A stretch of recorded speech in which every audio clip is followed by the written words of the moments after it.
السلام عليكم، كي راكم دايرين؟ وبلا ما نطولها راني جايب لكم اكبر الكذابه في الجزائر. انا دابا الهوايه نتاعتي هي الكذوب. اللي ما بغاوش يحشموا. ونستقبل اول مكالمه. الو رابح شريف، هذا الباسي تاع كومبلي فات غير كذب، يعيطوا له في اي لاشين يكذب، لو كان ما يكذبش يحس روحه ماهاش مليح. واستغلوا معايا اش قال لهم. بالبطاطا تاع الواد نشري السلاح تاع تورس تاع الروس بوكل. والله ما سمعتك. الروس بوكل نشروا سلاح تاع الروس بالبطاطا. بالبطاطا نشريو سلاح. ايه كيف؟ لا تكذب لا تكذب. نعطيك البطاطا تعطيني الطياره. قال لك نعطيهم البطاطا يعطوني السلاح. بيزار. هذا خرج على السيطره صايي، وما تحبش هنا باسكو عرضوه ثاني فلاشين واحده اخرى. ايوا حكى لهم شا صراله في الثوره بصح الهنوده وما خموش يكذبوا كيما نهار. ليستوار جابها من المريخ غير يشلق. وانا تيراو عليا 4 خطرات وخطره قاسوني. وفي الثوره الدوار يقولوا لولاد علي ضربتنا الطيارات 3 خطرات والمدفع خطره وتفلقوا لي بومب حدا راسي وما متش. كبير. ياو تيراو عليه 4 خطرات بالك نأمنوها، بصح تزيد تقول لي 3 طيارات ومدفع وبوانب عند راسي وما موتش راك تكذب. ونستقبلوا تاني مكالمة. ودي هذا السيد خرج من الاسلام ديريكت. يا راه يكذب بصح في صوالح تاع الدين كافر. يا هذا الراجل يقول جاته رؤيا. خلينا نشوفوا الفيديو مع بعض. جاءته رؤيا للنبي صلى الله عليه وسلم يسأله أي البلاد أحب إليك يا رسول الله بعد مكة والمدينة؟ قال الجزائر. ثم قال ماذا؟ قال الجزائر. ثم قال ماذا؟ قال الجزائر. ولو كان غير زعما نقولوا هذا راه في جامع ولا يا ودي راه في لوتيل، هو فندق رياض وراك جاي تكذب. اوه ماي جاد.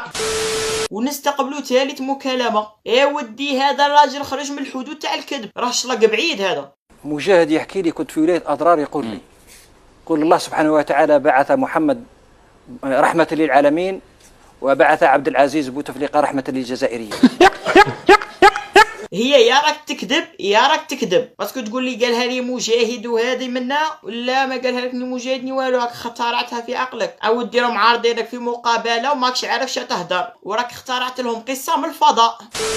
ورابع مكالمه من عند عبد الملك سلال. يا راه قال لهم باللي عندنا اتفاقيه في 2997 لان في اتفاقيه من فبراير 1997. كيفاه 1997 راه شلق بعيد هذا. يا سلال راه عنده ارشيف تاع كذب وتخلط في الهضره. الفقاقير الابتدائي ومازال ما قراها دخل وزير وعاود دخل الحبس. هي ونروحوا الخامس مكالمه من عند من؟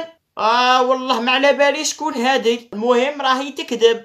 انا نقول لك رانا خير من لاسويس بشهاده شاهد من اهلها. راني نهضر على بلادنا وبلادك وبلاد الجزائر.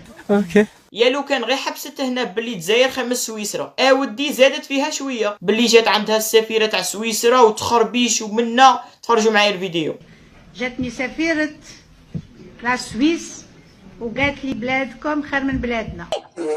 لا تكذب لا تكذب. وباشا تكذب كذابه. ونستقبلوا مع بعض سادس مكالمه. ودي هذا كاع تعرفوه، ما كاش واحد يقول لي ما نعرفهش. ضحيه الحوت الازرق وائل. وشوف معنا الفيديو باش تعرف بلي راه يكذب. وائل أول ضحية للعبة الحوت الأزرق بولاية ميلا. في الحوت الأزرق هذه ما لعبتهاش، راهي في ميسنجر. يا راح قال لهم ما لعبتهاش ولعبتها، خلط جد والديها. اروح درك انت وفهمني ميتا ولد الحوت الازرق في الميسنجر. واش قالت لي قطع يدك؟ ما قطعتش. الحمد لله. ودي جاد الحوت الازرق ابليكاسيون ماشي ميسنجر. في ميسنجر تما راك تكذب. ونستقبلوا المكالمه السابعه والتاليه. وكاع نتفكروا بلي لاكوب دافريك داتها الجزائر. وكاع فرحنا بصح هذا السيد كذاب. تلفزيون ضربتو بالدماغ، كيراطه بيلاتي ضربتو بالدماغ ولا ما عبيد كسر. راك تكذب. خبطت لا تلفزيون براسو ما تهرش. من بعد درت لقيت الثقه عطيتها بكروشي كسرت الثقه. والثقه بكروشي. اوه ماي جاد. يا راك غميتني بالكذب. وهنايا كملت لا فيديو. ان شاء الله تكون عجبتكم وما تنساش دير لي ابوني وجيم قبل ما تخرج وتفعل لي نوتيفيكاسيون.